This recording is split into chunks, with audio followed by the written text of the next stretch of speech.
जल्दी wind up कर लेते हैं।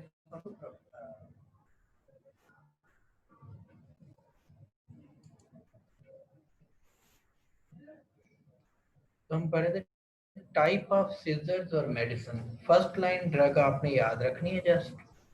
अगर टॉनिक क्लोनिक सीजर के साथ आता है तो चॉइस ऑफ ड्रग जो है वो है सोडियम वेलपोरेट।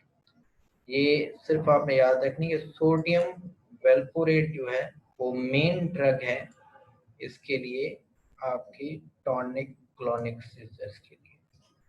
ठीक है जी। एब्सेंस सीजर्स के लिए चॉइस ऑफ ड्रग जो है वो है इथोसक्सीमाइड। ये वही चार्ट जो आपके डेविडसन में है, आपने सिर्फ फर्स्ट लाइन ड्रग्स के नाम याद रखने हैं।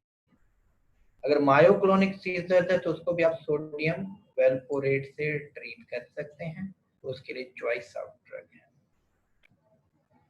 एटॉनिक सीजर में हम सोचते हैं कि वो भी लेमोट्रिजीन या सोडियम वेलपोरेट थे। जस्ट टॉनिक है तो भी lamotrigine and sodium valproate. Focal seizure या पार्शियल सीजर कोई भी उनके लिए चॉइस ऑफ ड्रग है carbamazepine. Just choice of drug से सिंगल नाम आप याद रखें। Tonic clonic sodium valproate, absence ethosuximide, myoclonic sodium valproate, tonic और एटॉनिक में लेमोट्रिजीन और सोडियम वेलपोरेट, और फोकल सीजर्स के लिए हम करते हैं कार्बामेज़ेपिन। ये हुई medical treatment. Now coming to the surgical treatment. अब अगर हम सर्जिकल ट्रीटमेंट पे आ जाए तो दो ऑप्शन है हमारे पास। तो दो ऑप्शन हमारे पास कौन से हैं? एक तो ये है कि वेगल नर्व स्टिम्युलेटर हो, और दूसरा ये है surgical removal of the seizures focus. दो चीजें हम इनके लिए कर सकते हैं, वेगल नर्व स्टिम्युलेटर और surgical removal of seizure focus. अब आ जाते हैं चीज के ऊपर कि हम डिफरेंशिएट कैसे कर लें इन चीजों को, कि जो ऑर्गेनिक सीजर है या ये साइकोजेनिक सीजर है। जो ऑर्गेनिक सीजर्स होते हैं उनको हम क्या कहते हैं? एपिलेप्टिक सीजर्स के नाम से भी जाना जाता है। क्योंकि एपिलेप्सी क्या बताया मैंने? Epilepsy means tendency to have a seizure, tendency to have a seizure, it's epilepsy. और सीजर क्या है? Seizure abnormal electrical stimulation in the brain. तो एपिलेप्टिक सीजर या ऑर्गेनिक सीजर, दूसरे होंगे साइकोजेनिक सीजर। अब हम उनको डिफरेंशिएट कैसे करते हैं? तो सबसे पहला होता है कि स्टीरियोटाइप ऑफ अटैक। जो अटैक उनको पड़ा है, जो हिस्ट्री मैंने अभी आपको बताई कि अटैक होगा तो उसमें क्या क्या चीजें होंगी। स्टीरियोटिपिकल हिस्ट्री साइकोजेनिक सीजर में वेरिएबल है, एपिलेप्टिक सीजर में यूजुअली आपको मिलेगी। साइकोजेनिक सीजर्स का ड्यूरेशन जो है वो प्रोलॉन्ग्ड होगा, और एपिलेप्टिक सीजर्स का ड्यूरेशन क्या होगा? ब्रीफ होगा। डायरोनल वेरिएशन जो होंगी, जो साइकोजेनिक सीजर्स हैं वो यूजुअली डे टाइम पे होंगे, और एपिलेप्टिक सीजर यूजुअली रात में होते हैं और दिन में भी हो सकते हैं। उनके लिए कोई पर्टिकुलर फिक्स नहीं है कि कब होंगे। साइकोजेनिक सीजर डे टाइम पे हो रहे हैं। क्यों हो रहे हैं? क्योंकि साइकोजेनिक सीजर के पीछे पीछे कोई ख्वाहिश है, कोई ख्वाहिश है जो वो जाहिर कर रहे हैं। वो दिन में करेंगे जब लोग देखेंगे। अक्सर हमने देखा है ऐसे बहुत सारे पेशेंट्स ईआर में, इमरजेंसीज में आते रहते हैं। जैसे खास तौर पे वो जो आर्मी ऑफिसर्स हैं, रेंजर्स हैं, जिनको कहीं दूर ड्यूटी पे भेजा गया है, ड्यूटी काफ़ी हार्ड है, तो वो फिट्स के बहाने से, सीजर्स के बहाने से इमरजेंसी में लाए जाते हैं ताकि उनको जो है वहाँ से रिलीफ मिल सके। लेकिन वो प्योरली साइकोजेनिक सीजर है। दूसरा फीमेल है। अक्सर वो फीमेल जिनकी शादी बड़ी उम्र के मर्दों के साथ हो जाती है, वो भी अक्सर आ जाती हैं दिन में या रात में, अक्सर आ जाती हैं फिट्स के साथ। लेकिन उनको अगर आप कंपेयर करते हैं, जो मैं आपको डिफरेंसेस बता रहा हूँ, तो आप इजीली डिफाइन कर सकते हैं कि भाई ये तो साइकोजेनिक सीजर है। अच्छा, डायरोनल वेरिएशन बाद इंजरी अगर आप देखेंगे तो साइकोजेनिक सीजर में इंजरी ना के बराबर है, अगर है भी तो रेयर है। लेकिन एपिलेप्टिक सीजर में इंजरीज होती रहती है।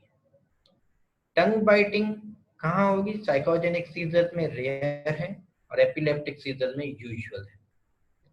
आई क्लोजर देखेंगे तो साइकोजेनिक सीजर में कॉमन है और एपिलेप्टिक सीजर में क्या है? बड़ी रेयर है। उसमें आईज ओपन रहती हैं और आपको नजर आता है कि अप्रोलिंग ऑफ आई बाल्स हो गई। जो ट्रू सीजर्स है उनमें क्या होगा? अप्रोलिंग ऑफ आई बाल्स होगी और आंखें खुली भी आपको नजर आएंगी। साइकोजेनिक सीजर में आंखें बंद होंगी। यूरिनरी या फीकल इनकॉन्टिनेंस साइकोजेनिक सीजर में रेयर होगा और एपिलेप्टिक या ऑर्गेनिक सीजर में फ्रीक्वेंट है। मोटर एक्टिविटी इनकी प्रोलॉन्ग्ड है, अनकोऑर्डिनेटेड है, पेल्विक थ्रस्टिंग के साथ है, तो वहाँ ऑटोमेटिज्म है, वो कोऑर्डिनेटेड होगी। अगर उसको झटके पड़ रहे होंगे तो आप देखेंगे चारों लिम्ब एक दूसरे के साथ कोऑर्डिनेट कर रहे होंगे। जबकि साइकोजेनिक सीजर की जो मोटर एक्टिविटी है उनके झटके या उनके लिम्ब या उनके बॉडी पार्ट्स आपस में कोऑर्डिनेट नहीं करते। Prolong loss of muscle tone common है, उसमें काफी देर तक मसल टोन लॉस होगी, वो खुद को ऐसे दूसरे के ऊपर छोड़ देंगे, कोई और उनको उठा ले। लेकिन यहाँ पर है जो ऑर्गेनिक सीजर वो बड़ा रेयर है, उनकी मसल टोन जो है कुछ सेकंड कुछ मिनट्स के बाद वापस आ जाएगी, वो बिल्कुल ठीक हो जाएंगे और अपना काम काज करेंगे। पोस्ट इक्टल कंफ्यूजन यहाँ रेयर है, लेकिन जो ऑर्गेनिक सीजर है उनमें कॉमन है। रिलेशन टू मेडिकेशन चेंजेस ये बड़ी अनरिलेटेड है, वहाँ रिलेटेड है। ट्रिगर यहाँ पर इमोशनल डिस्टर्बेंस है जिसने सीजर को ट्रिगर किया है, वहां पर यूजुअली आपको ट्रिगर नहीं मिलता। अगर मिलता है तो ड्रग्स हैं, अल्कोहल है, टॉक्सिन्स हैं, कोई ना कोई इन्फेक्शन है। ईईजी फाइंडिंग जो होंगी वो यहाँ पे साइकोजेनिक सीजर में नॉर्मल होंगी और वहां पर frequently abnormal. Reproduction of attack by the suggestion sometimes, कभी कभी आप कहेंगे नहीं आपको कैसे झटके पड़ते, करके दिखा दो, दिखा देंगे। यहाँ वो नहीं दिखा सकते जो ऑर्गेनिक सीजर वाले हैं। क्यों नहीं दिखा सकते? क्योंकि जो सीजर्स उनको हो रहे हैं उनकी कंट्रोल से बाहर हैं, उनको याद ही नहीं रहता कि उनको झटके पड़े भी हैं। और ईईजी फाइंडिंग इक्टल अगर होगी यानी कि ड्यूरिंग सीजर्स अगर आप करेंगे तो साइकोजेनिक सीजर्स में वो नॉर्मल आएगी और एपिलेप्टिक सीजर्स में definitely abnormal. Presence of secondary gain यहाँ बड़ी कॉमन है, वहां अनकॉमन है। साइकेट्रिक डिस्टर्बेंसेस इसमें कॉमन है और वहां अनकॉमन है। अब इस क्लियर, ये मैंने आखिर में टेबल इसलिए रखा ताकि वो सारी चीजें हम पढ़ लें और आपको क्लियर हो जाएंगे जो जो चीजें हमने डिस्कस की हैं हिस्ट्री में, वो यहाँ अगर आप अप्लाई करते हैं तो आप डिफ्रेंशिएट कर लेंगे ये साइकोजेनिक सीजर्स हैं या ऑर्गेनिक। लेकिन साइकोजेनिक सीजर्स अलग बात है और ऑर्गेनिक सीजर्स अलग बात है। ऑर्गेनिक सीजर्स को आप एपिलेप्टिक सीजर्स भी कह सकते हैं। फिर अगर ऑर्गेनिक सीजर्स है उसको कहेंगे जनरलाइज्ड है या फोकल है।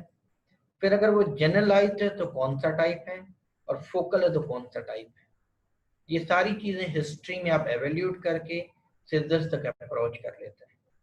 तो ये क्लियर डेमोन्स्ट्रेशन देता है साइकोजेनिक की और एपिलेप्टिक की। अब साइकोजेनिक सीजर्स को हम कैसे ट्रीट करें, क्योंकि हम ऑर्गेनिक सीजर्स की ट्रीटमेंट पढ़ चुके हैं। साइकोजेनिक सीजर्स की ट्रीटमेंट है साइकोथेरेपी। ये मैं डिटेल में डिस्कस करूंगा। नेक्स्ट वीक हमारी क्लास है organic fits versus psychogenic fits. उस क्लास में आपको मैं साइकोजेनिक सीजर्स की ट्रीटमेंट डिटेल में डिस्क्राइब करूंगा। फिलहाल आप याद रखेंगे psychotherapy is the only treatment for psychogenic seizures.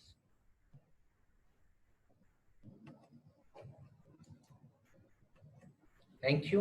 Any question? You can ask any question, any confusion. So we can stop here and you can go for namaz. But before this, you clear your confusion. Any question?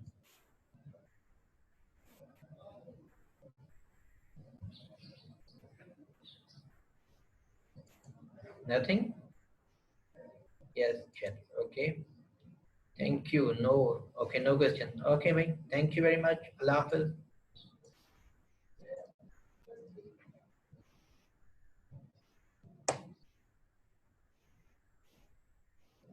Stop sharing it.